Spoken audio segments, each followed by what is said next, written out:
Indy Mogul. Hey Indy Mogulers, this week I'm going to be doing something that I've been meaning to do for a very long time now. As you know, in addition to this show, I also do a show called Moguler Made twice a week, where we try to feature the best filmmaking work of viewers like yourself. And in the comments of those videos, we're constantly getting questions about, when are you going to get my movie? Have you seen my movie? Was my movie no good? And these are things that have never really been addressed before, so in this episode we're going to be going over the do's and don'ts of getting on Moguler Made.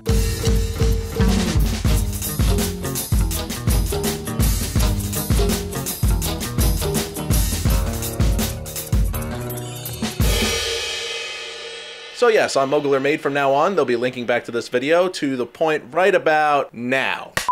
Welcome, Moguler Made viewer. I assume if you're here that you have your own work that you wish to be featured, so we're going to go over the do's and don'ts of getting yourself on the show. And beyond that, a lot of this information, not all of it, but a lot of it, is good to know when pitching yourself as a filmmaker or your work in the future. Let's start with the do's.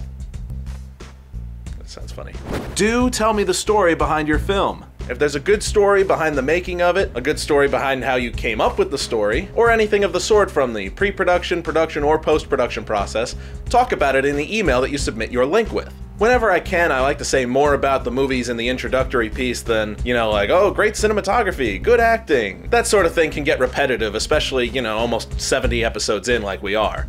Also, do talk about your experience as a filmmaker. Are you brand new to this? Because sometimes I let things on because the filmmaker is very new to things, and I can explain in the intro that, oh, this is their first movie, so people have a little context when watching it. Do you have 10 years experience and this is your first major project that you put a lot of money into? Oh, and if you're a film student, that's a good thing to let me know, as I love getting to show film projects. And let us know what film school you go to, as that's good information to have for people looking into various schools for filmmaking, to show what a student at your school can do. Now, as far as the actual short film itself goes, do make original work. When making your movies, try not to do the same thing that everybody else is doing, if you want to get yourself out there and set yourself apart. It started to drop off recently, but one thing I used to receive way too many of were live action Call of Duty videos. There were so many, and you know what? There were quite a few that were well done, but I'd seen so many and I had actually already posted a few to the point where there wasn't a whole lot of variety to them, so I just kind of stopped posting them unless they were really good. Basically, if an idea has been done to death and you still want to send in your own version, it really better be top notch. Do tell us if you used anything that you've learned on Indy Mogul, be it a prop build, a special effect from the old days, or even just general filmmaking techniques. This show is meant to be a way to get more exposure for Indy Mogul fans who are also filmmakers. And the more I know about your history with the channel, the more inclined I may be to choose you. Not that having watched the channel for longer than someone else gives you seniority or anything, I don't mean something like that. Whether you started watching 5 years ago or a month ago, it's just good information for me to have. Now this next one is a big one. Do expect to wait and have some patience. You have to understand, we get so many entries and I try my best to include everyone I can, but unfortunately, because there are so many, I can only end up setting aside maybe 1 out of 10 submissions to the show. Otherwise, we'd be way more behind than just 3 months ago, which, by the way, is where we're at right now. So give it time, and trust me, it's worth it, especially when you get really good criticism from people. Just because a movie of yours is a few months old doesn't mean you can't get a fresh perspective on it. Which brings me to the next thing. For those of you who make it on the show, do listen to criticism. Probably the most important thing that you can get out of this show is the criticism of your peers. And I know not everybody likes getting criticized. A few people who have been on the show, their movies ended up getting a lot more scorn, and it caused them to retreat a bit, which is too bad because even if it's mostly negative, criticism is something you want to listen to, assuming you want your work to reach and entertain a larger audience. And speaking of your peers, this leads us into our last do. They're kind of connected here. Do be a part of the community. Yes, the community can be there to give you feedback on your project and help you improve as a filmmaker. But if you really engage the audience, this is an excellent networking opportunity. Look at a website like Team Treehouse, where people go to learn how to build websites. When you sign up for their program, you can just get the basic package, or you can pay extra and get the premium package, which includes access to a community where your work can be reviewed by other people using the service. They charge extra money for that because it's so important.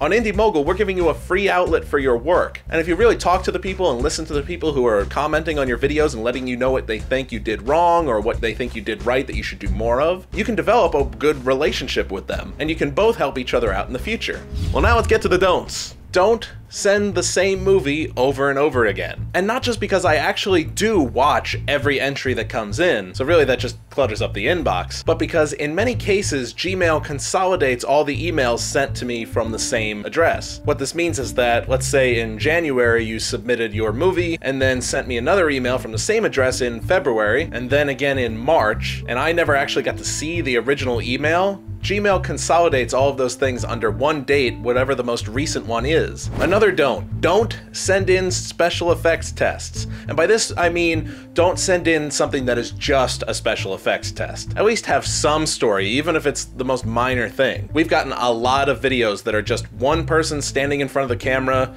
I don't know, for example, holding out their hand and flame, and that's all the video is. Those are never going to make it onto the show. Add a minute or two to your video by just giving it the slightest semblance of story, and it has a chance. Now, these next few don'ts are extremely important.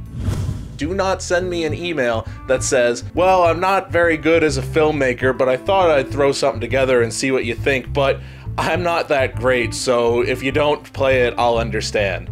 Don't do that to yourself. First off, if you send me an email like this and the movie was actually good enough to get on, but then I have to start cutting some movies because we have too many, those are going to be the first ones to go because, as far as I'm concerned, you didn't really expect your movie to get picked anyway, or at least that's what it sounds like. And to further this point, our next don't crap on your work. Look, you can beat yourself up all you want, and that doesn't come off great, but if you submit your work to me, and this is important for if you ever want to pitch anything that you do to anybody, whether it just be me or somebody way more important down the line when you're really trying to become a filmmaker. So don't send in your movie and say, I know it's not very good. And this is probably the biggest lesson you should take from this, not just for Moguler Made, but for pursuing filmmaking in general. Be as positive as you can about yourself and the work that you do. And remember that most people, even established Hollywood people, will put their work out there and not think that it's that great in their head, but that's because you always see what you could have done differently. And you see the process that it took in your head, the hours of editing where you had to look at it over and over and over again. Everyone else is coming into it fresh, so they're gonna have a different perspective on it, and you're never gonna know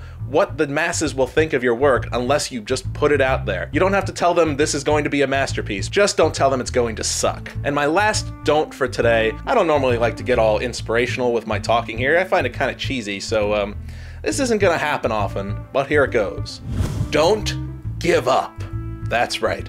Don't give up. Keep sending in work. It doesn't mean keep sending in the same thing, but keep sending in new projects. For Moguler Made, yes, if one movie you sent in doesn't seem like it's ever going to get on, it feels like, okay, I sent that one months ago, it might still get played, but even if not, let's not dwell on the past, let's make something else and send that in when it's done. A lot of young filmmakers these days want instant gratification. They see YouTube channels that are doing really successful, run by kids who are still in high school, and they think, oh, if only I could do that. But the truth is, it takes a lot of work, it takes a lot of time, it can take years and years of investment into your craft till you finally reach a point where your work is on a certain level where it deserves to be seen by a larger audience. And there's nothing wrong with that. Just keep trying. Remember, I was doing filmmaking over 10 years before I got this job, and it was my first real job doing video for a living. Those of you who really want it and are willing to put in the effort will stick with it no matter what and keep trying. Well, that's all for this video. If you're watching this because you clicked over to it from Moguler Made, I look forward to seeing your work. Don't forget, you send it all into mogulermade@gmail.com. Send the YouTube link, and remember everything I said as far as selling yourself, what not to do, remember all those things, and you'll have a much easier time getting on the show. And even if you don't, keep sending me more of your future projects. And don't forget to become a part of the community. Leave reviews, get to know other people who have been on. You give them the feedback, I'm sure they wouldn't mind giving you feedback as well. That's all for me. Take care. And that's where we'll cut it for those who switched over from Moguler Made. For those of you watching this when it's a Friday 101 episode when it first goes up, don't forget that there won't be a Friday 101 episode next week or the following week. Griffin and I will both be in Austin, Texas, starting our coverage of South by Southwest. That should be a lot of fun. We're going to be posting a lot throughout that week, so make sure that you keep checking back for the duration of the South by Southwest Film Festival. See you all next week.